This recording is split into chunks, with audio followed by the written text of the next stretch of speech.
Hi viewers, welcome you once again to Micro Learning. This is none other than Shailaja. So today we are going to see Standard 11 Lesson number 1, Introduction to Microeconomics. So we are going to see today about equilibrium. So last class we have seen regarding price, we have seen regarding revenue, market, cost, all these things we have seen. And how will you calculate revenue? Yes, I think you would have recalled. TR is equal to P into Q. Total revenue is equal to price into quantity. So, today we are going to see first lesson, Introduction to Macroeconomics. So, today we are going to see about the chapter 1, 1.5.7 to 1.5.8. Okay. So, today we are going to see another important concept, equilibrium. Okay. What does equilibrium means?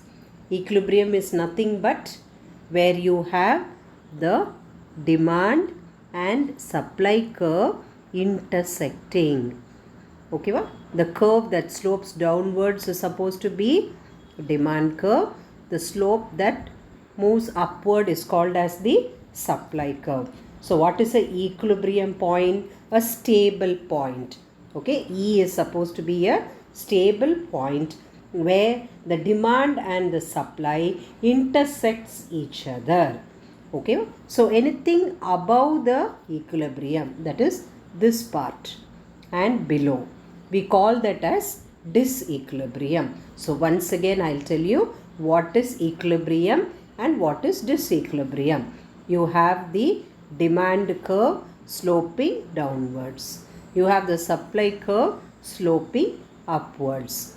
This point of intersection is called as equilibrium. So any point above the equilibrium or below the equilibrium is called as disequilibrium. Okay, because here the supply is greater and the demand is supposed to be less. Here the demand is greater than supply. So that is why we call these areas as disequilibrium area, and this point is called as the equilibrium point. So I hope you would have understood what is equilibrium. Now, when do we arrive at equilibrium? We arrive at an equilibrium where there is no tendency to move at all. You can say consumer is in equilibrium also, you can say. Or might be he is getting maximum satisfaction from the equilibrium. From the money he is spending, he is able to get maximum satisfaction. As a producer, what does he thinks about?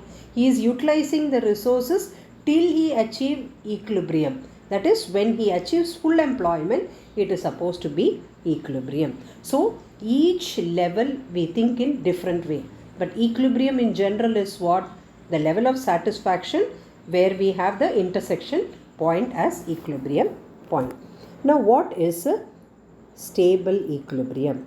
Equilibrium is positive from which there is no net tendency to move. So this is a net tendency and there is no movement at all. So above that or below that, okay, above this or below, we call it as disequilibrium. So when is a consumer is in equilibrium? Consumer is in equilibrium where the demand line and the supply line intersects at this particular point. So this is equilibrium point.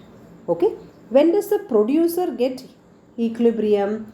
The producer gets equilibrium when he is able to get maximum profit out of the resources that he has used. Okay. So if he is able to give full employment and get his maximum payment, then he is also in equilibrium.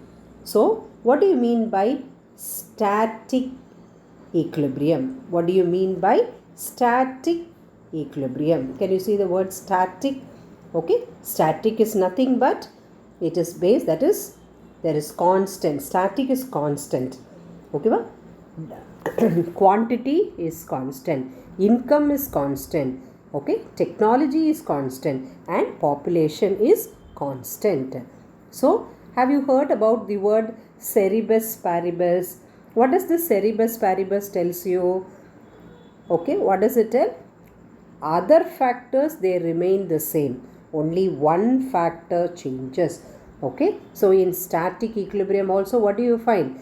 You have constant price, quantity, income, technology, all this is the same, is at a given point. Only one factor changes. For example, prices of milk, okay, it is falling. What is happening? The demand for milk will increase over this time. Only the price has been varied for milk. Okay, other factors, there is no change at all. This we call it as cerebus paribus. This is in the applicable to static equilibrium as such. Next we are going to see partial equilibrium.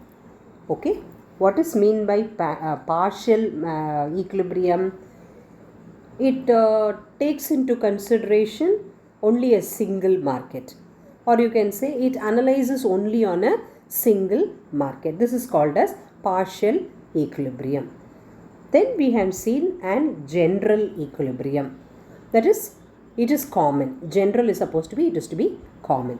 So, an equilibrium, when it pertains a single variable, may be called as a partial equilibrium. Only one single variable it has taken.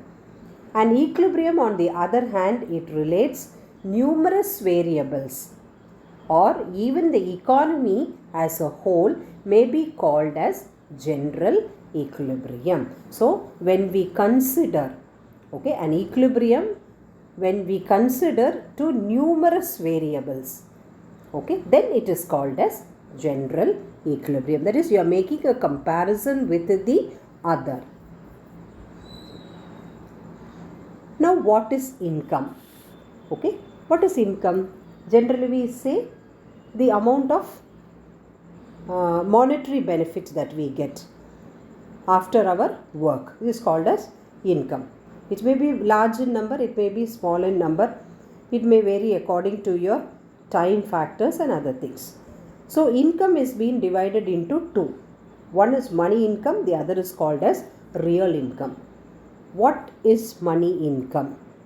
You can put it as money income, okay, as wages, salaries, commission, anything you receive in this form, we call it as money wages.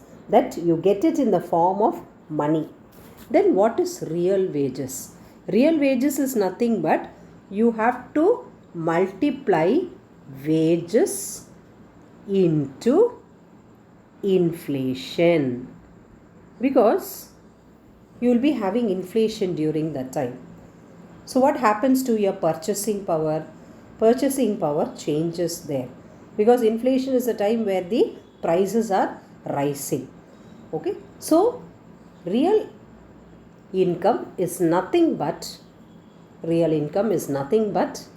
amount of goods that can be purchased with money as income. Okay, and the power of income, which is based on rate of inflation.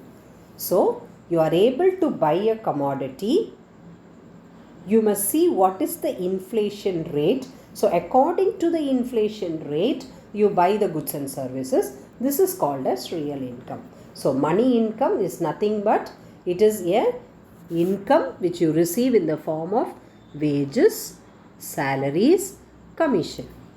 But real wages is wages into inflation, we call it as real income. I hope you would understand. So, income is divided into two. One is called as money income and the other is called as real income. So, worksheet. What is equilibrium according to Professor Stigler? What is money income? What is real income?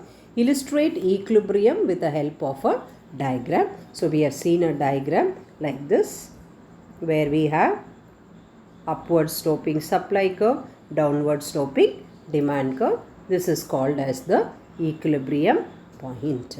So go through the slide once again, understand what I have told, and work out this worksheet.